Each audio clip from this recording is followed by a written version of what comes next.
One of my first like big tech jobs is I joined Adobe. I was part of the team that did Typekit. I was like one of the first engineers who was hired to work on that back in 2011. Typekit's whole thing then is now is like measuring how much you're using fonts so that you can like share revenue from your customers with the Type Foundry so that they're getting paid for the use of their IP and their font designs. And so I came up with a solution for how we would measure and like send telemetry about font use from a native app, and then file a patent for that.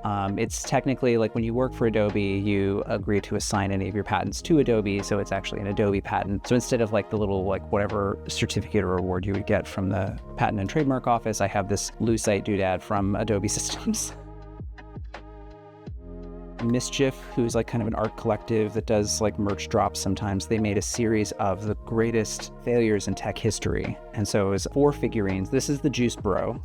Juice Bro. There was like a joke of people calling it the Juice Bro. So I just have a bad habit of that. So yeah, it has its little like startup juice packet inside. I think it even says like, do not attempt to squeeze with your hands, because you know, the juice packets from the like $70 juice packets, you could in fact squeeze with your hands and you didn't need the device at all.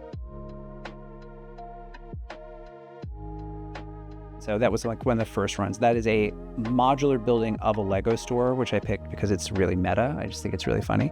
And then the other 3 are like the last 3 of the proper modular building series. The Jazz Club, which came out early last year. The Natural History Museum's the newest one, which was my birthday present last year, last December. And then the Boutique Hotel. And then next to it, which is not a proper modular building, but kind of is a nice segue color-wise, is the Lord of the Rings Rivendell set.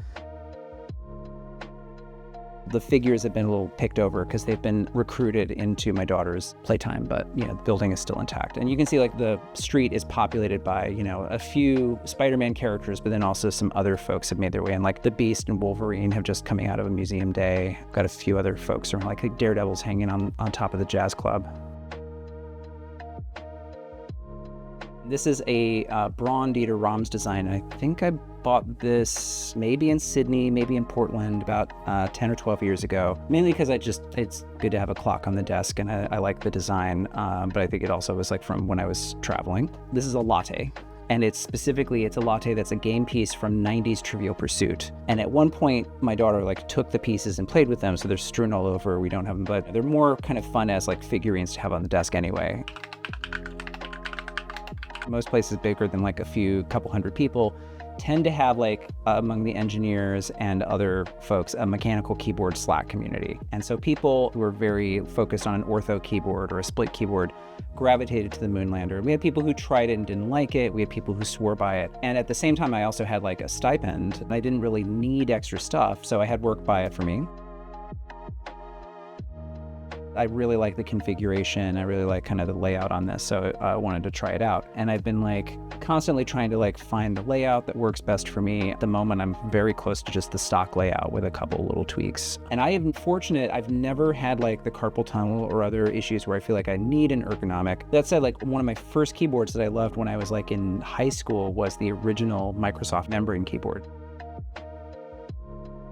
This one in particular, I think, is just having the ability to really like optimize around some of my shortcuts. So I'm a big like Raycast, before that Alfred user. And so things like being able to just like very easily get into like a double tap and have some of the like, you know, the hold behavior, you know, the fact of like holding down this and it's like in mouse and functions mode. So just had that level of customization, and also just like having a very kind of small layout with all kind of capabilities packed into it. It's just super, super useful. And just one of the reasons for going with sticking with mechanicals is just having a bit of resistance, having just a little bit of like, you know, feeling a bit more mindful about typing, and also just like, you know, I think this probably the biggest part of ergonomics, more than like the split, more than like the wrist rest or anything, is just like actually having like a little bit better balance.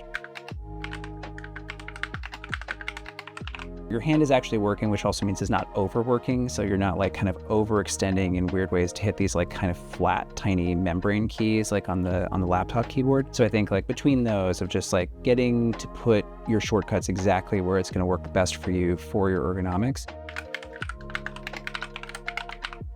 I've always really appreciated a split keyboard in terms of like the build quality customization experience is like usually the best of any of the keyboards that I've used.